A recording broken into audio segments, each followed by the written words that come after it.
Menyusun desain brief. C. Pendahuluan yang diperlukan dalam menyusun desain brief.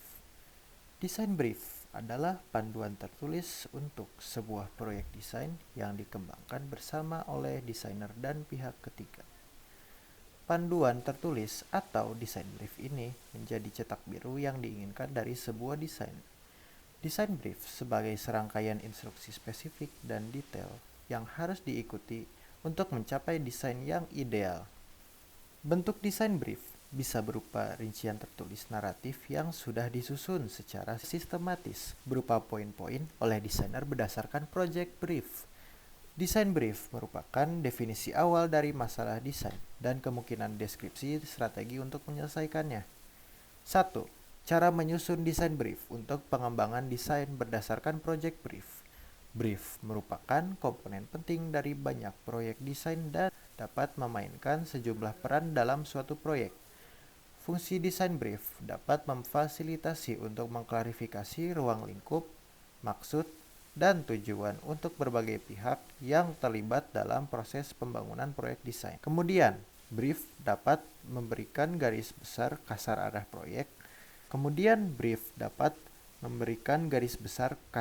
proyek. Yang memungkinkan kebebasan dan ruang lingkup luas bagi mereka yang terlibat. Jenis informasi yang akan dimasukkan dalam desain brief seperti A. Tentang perusahaan atau company overview. B. Deskripsi proyek atau project overview. C. Tujuan atau key objective. D. Sasaran atau target group. E. Tenggat waktu atau deadline dan jadwal atau timeline. F. Ketentuan khusus atau requirement. G. Media atau output. 2. Cara penyusunan desain brief untuk pihak ketiga berdasarkan project brief. Brief untuk pengembangan konsep desain disusun sesuai komponen jenis informasi. Cara menyusun desain brief untuk pihak ketiga tentunya berasal dari desainer atau tim desainer. Pihak ketiga berupa tim di luar desainer atau pihak klien. Tentunya jenis informasi yang disampaikan harus jelas dan sudah sesuai dengan project brief.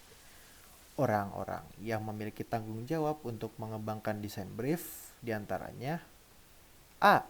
Pemilik usaha atau ownership. B. Klien atau customer atau partner. C. Pemilik bersama atau co-ownership atau stakeholder. D. Desainer dan tim. Langkah pertama adalah mengidentifikasi siapa yang akan dianggap sebagai pemilik usaha atau ownership terhadap proyek. Pemilik usaha berarti orang mengetahui dengan jelas usahanya. Pemilik usaha berarti orang mengetahui dengan jelas usaha miliknya dan memiliki akuntabilitas tinggi dalam memberikan keputusan. Jika proyek berhasil, siapa yang akan menerima pujian? Jika proyek tidak berhasil, siapa yang akan bertanggung jawab?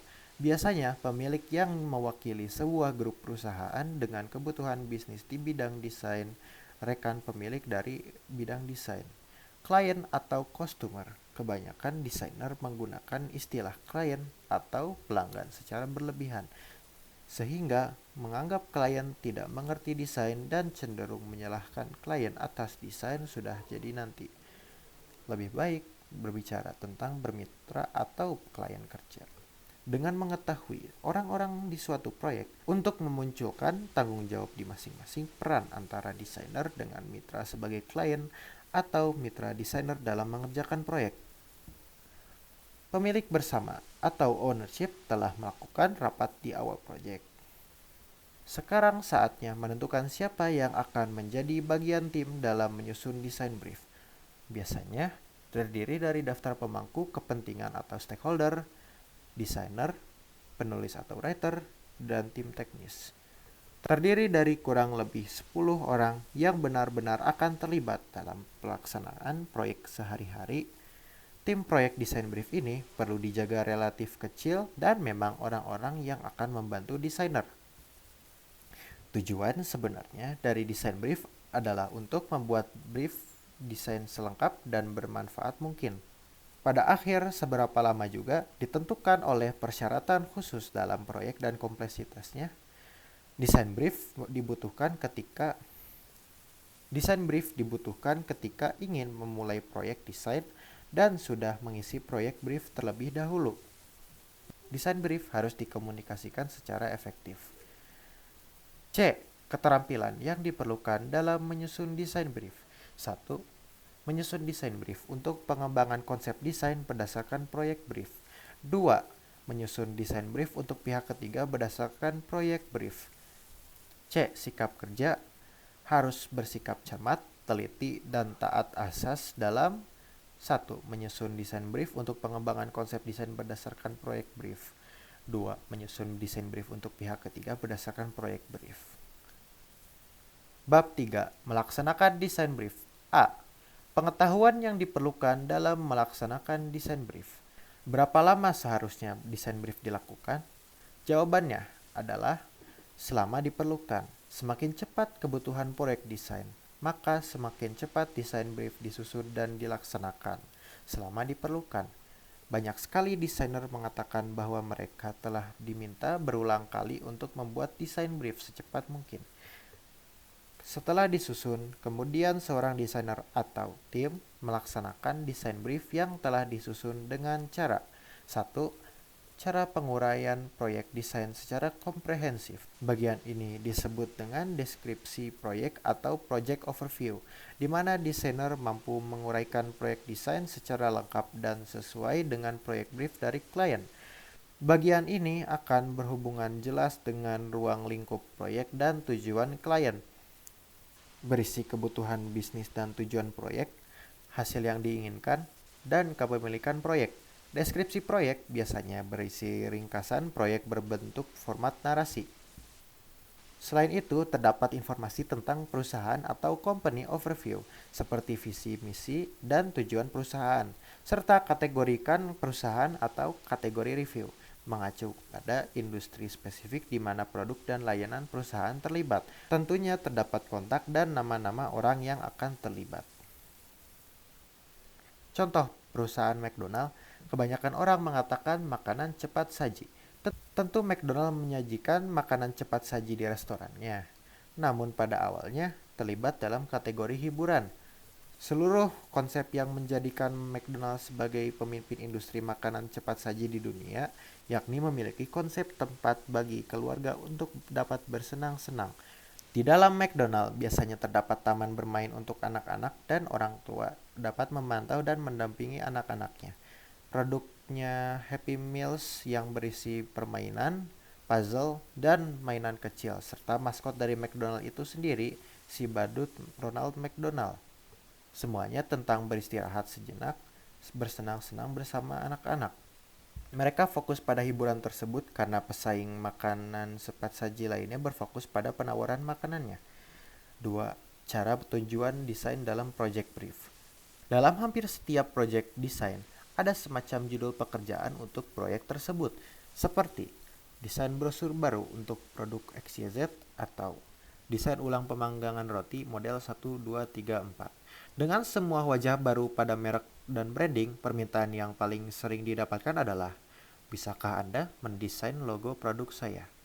Sebagai contoh, apakah hanya karena perusahaan secara rutin inovasi baru pada brosur setiap 6 bulan? Atau apakah brosur saat ini berisi informasi yang sudah ketinggalan zaman yang harus direvisi? Mungkin saat ini brosur tidak efektif di pasar. Apakah produk atau layanan baru dan belum memiliki brosur? Sebagai seorang desainer, perlu tahu mengapa kita sedang diminta untuk melakukan proyek ini. Jika desainer tidak mengerti mengapa desainer harus melakukan sesuatu, mungkin tidak akan melakukan pekerjaan dengan sangat baik. Jika desain adalah disiplin ilmu untuk memecahkan masalah, maka desainer perlu tahu persis apa itu masalahnya. Jika tujuannya tidak, diperlukan pertemuan pendahuluan terlebih dahulu untuk menggali tujuan desain kepada pemilik usaha atau stakeholder atau klien, bahwa jawaban tersebut harus ditemukan sebelum kita melangkah lebih jauh. Tentukan tujuan bisnis dari produk brief. Apakah itu untuk meningkatkan kesadaran merek, memperkenalkan produk baru, meningkatkan penjualan atau yang lainnya. 3. Cara menyimpulkan ruang lingkup desain berdasarkan project brief. Ruang lingkup desain berisi daftar terperinci dari semua yang diharapkan akan diberikan oleh proyek ini. Suatu tantangan yang sering kita temui ketika pertama kali bekerja dengan klien baru adalah mendefinisikan pada tingkat yang cukup terperinci ruang lingkup proyek. Seringkali perusahaan tahu apa yang mereka inginkan dengan ekspektasi proyek tingkat tinggi, tetapi belum sampai pada hal-hal sepele. Tetapi itulah tujuan desainer. Ruang lingkup proyek desain adalah bagian dari perencanaan proyek yang melibatkan menentukan dan mendokumentasikan daftar tujuan proyek tertentu, hasil, fitur, fungsi, tugas, tenggat waktu, dan akhirnya biaya. Dengan kata lain, itu adalah apa yang perlu dicapai dan pekerjaan yang harus dilakukan untuk menyelesaikan suatu proyek. Penting untuk menentukan ruang lingkup lebih awal dalam proyek karena dapat sangat mempengaruhi jadwal atau biaya, atau keduanya proyek di jalurnya. Di bawah ini adalah gambaran untuk mendefinisikan ruang lingkup dengan benar. A. Kerangka waktu atau tenggat waktu atau timeline proyek desain. B. Persetujuan atau persyaratan proyek desain tertentu. Tanda kurung, ketentuan khusus atau requirement. C. Anggaran untuk proyek desain. 4. Cara menentukan khalayak sasaran sesuai proyek brief.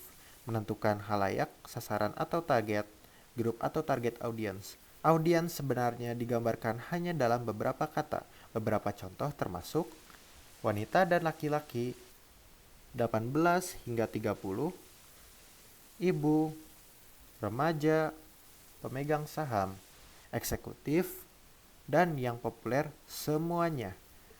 Perlu tahu lebih banyak daripada itu.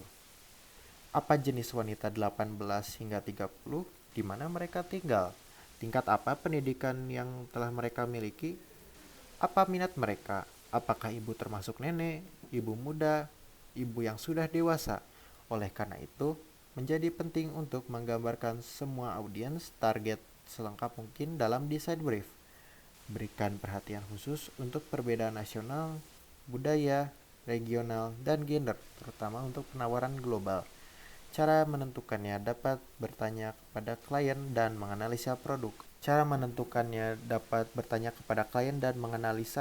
Atau layanan perusahaan terhadap target audience. Persis siapa yang akan melihat dan merespon desain Anda. Target grup berisi A. Pekerjaan, eksekutif atau karyawan swasta atau ibu rumah tangga. B. Jenis kelamin, laki-laki atau perempuan. C. Usia rata-rata, misalkan 5-15 tahun. D. Kebangsaan atau lokasi, internasional, lokal, suatu negara. E. Kelas sosial atau social class, bawah, menengah ke bawah, menengah, menengah ke atas, atas. F. Personal attribute, misalkan orang tua yang memiliki anak atau anak yang menyukai boneka atau orang yang sederhana atau pecinta alam atau orang-orang pecinta musik pop. G. Preferensi gaya hidup, biasanya berhubungan dengan suatu band, seperti target audiens anak-anak berhubungan dengan suatu brand mainan. 5. Cara menentukan media desain sesuai dengan tujuan desain. Menentukan media desain yang akan desainer buat berhubungan dengan tujuan desain atau key objektif dari sebuah proyek desain. Kebutuhannya pastilah berbeda-beda. Contohnya, sebuah perusahaan memiliki tujuan untuk melakukan rebranding untuk kemasan produk mereka karena sudah tidak menarik lagi di pasaran. Padahal target audiens mereka adalah untuk dikonsumsi anak-anak muda. Oleh karena itu, dibutuhkan media yang berhubungan dengan anak-anak muda, seperti sosial media yang sangat lengkap dengan seharian mereka. Dibutuhkan rebranding kemasan makanan dengan desain ditujukan untuk anak-anak muda.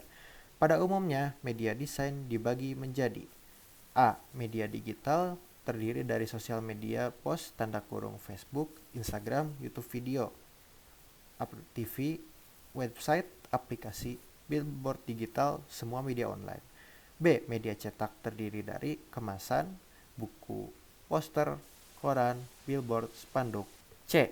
ATL, above the line. 1. Target audiens yang lebih luas. 2. Lebih untuk menjelaskan sebuah konsep atau ide. Tidak ada interaksi langsung dengan audiens. Media desain dapat dibagi juga berdasarkan periklanan menjadi A. ATL, above the line. 1. Target audiens yang luas. 2. Lebih untuk menjelaskan sebuah konsep atau ide. Tidak ada interaksi langsung dengan audiens. 3. Media yang digunakan biasanya TV, radio, majalah, koran, billboard, media online, internet bisa lewat website, blog maupun sosmed. B. Below the line atau BTL. 1. Target audiens terbatas. 2.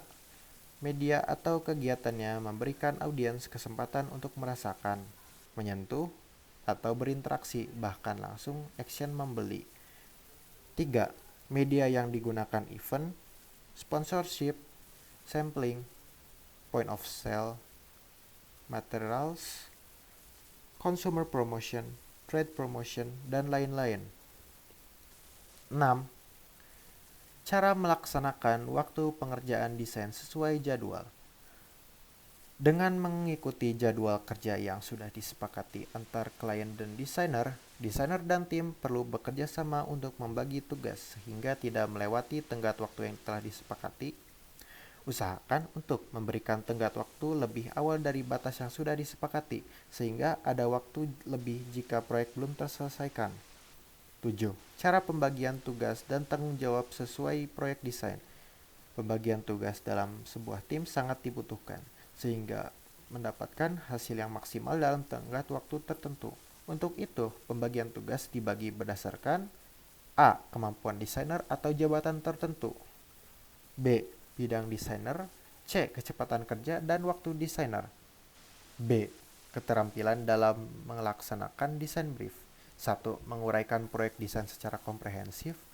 2. Menyatakan tujuan desain sesuai proyek brief. 3. Menyimpulkan ruang lingkup desain berdasarkan proyek brief. 4. Menentukan khalayak sasaran sesuai proyek brief.